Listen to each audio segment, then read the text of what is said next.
Hey there, Suzanne. It is Jay here at Rorik Mazda. So I hope you're not going to laugh too hard, as I'm never going to win any awards or get a career in filming, but thought that this would be helpful in kind of going over the vehicle trim that came through on your inquiry, which was the CX-30, which is going to be our SUV based directly on the Mazda 3, which personally should feel quite comfortable coming out of the Corolla, since the Corolla and the Mazda 3 compete. So this will feel somewhat similar in size, other than obviously a little bit more versatility, all-wheel drive, and kind of that up off the road feel that's very traditional of SUVs. But from the trim standpoint, this is the Select Sport.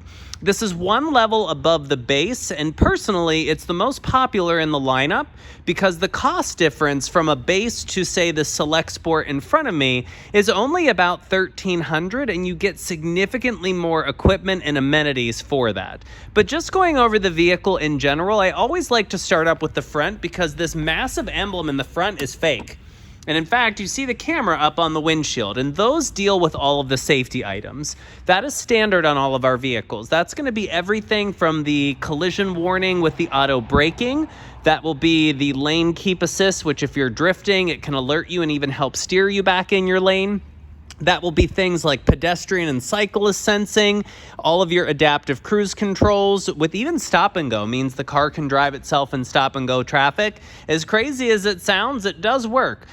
Down to things such as your full headlights, which are LED, and they can actually use high and low beams automatically. And of course, things like backup camera and a cross alert, which is basically a warning that you'll get letting you know it's not safe to back up, is standard. And I always save my favorite one for last, which is going to be the blind spot system. You might see that, well, it's difficult to pick up in the camera, but there's a little hologram triangle right there in the corner of each side mirror. That will light up bright orange to let you know if someone's in your blind spot. Now, what's neat with that feature is if you happen to be part of the 2% of Pittsburgh that uses a turn signal, they will beep at you, getting your attention that you cannot go in that lane. A few things on this trim are going to be the cool sort of glossy wheels. You'll have your privacy glass and the glossy spoiler, as well as the darked out mirror caps to kind of match sort of that trim. What's neat with this package is regardless of exterior color, those wheels and those mirror caps stay the same. So it offers kind of a very nice contrast depending upon the exterior.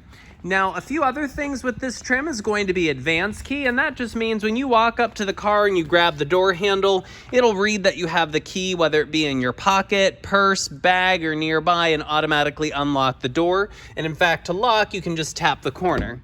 Interior-wise, you're going to have leather seats. You'll have leather padded areas all throughout the center console. You'll see your partially digital gauges. You have a 12-speaker audio system, which sounds great. And then the interior is really where Mazda gets a lot of high praises because they are very much going into a direction to compete in a premium segment. So I will say to find an interior at this quality and laid out the way it is very difficult in its class. So you are going to have the 9-inch screen up on top of the dash. It does have Apple CarPlay and Android Auto capability. However, the screen is not touch. Mazda, much like the Germans of BMW and Audi and Mercedes, they don't want a touchscreen. And in fact, that giant dial behind the shifter is where you're going to control all of your features and functions on the screen. Now, you will see obviously push button start and dual climate systems, so that way you and a passenger can set 2 different temperatures. And of course, you do have something very unique called connected services. What this is an app that you download on your smartphone, and it will allow you to remote start the vehicle. You can lock or unlock your doors, and in fact, you can even check your tire pressures, schedule service, among many other things that the app will do also. Now, one thing I don't know if I had mentioned, and now that I just said that out loud, I do believe I mentioned at the beginning, is all-wheel drive is standard also. Regular gas only, nothing fancy. And for an all-wheel drive vehicle, you're approaching mid-30s on the highway and very high 20s for city mileage. So it does get very respectable gas mileage. Now, of course, I could go over another probably at least 15 to 20 kind of cool little features about the vehicle, but at that point, I'll pretty much be making you an entire movie instead of just a short video. But I do appreciate the opportunity, Suzanne. I'm going to upload this video alongside some additional information, and hopefully it helps with your search. And I look forward to hearing back and really appreciate the opportunity. Have a great day.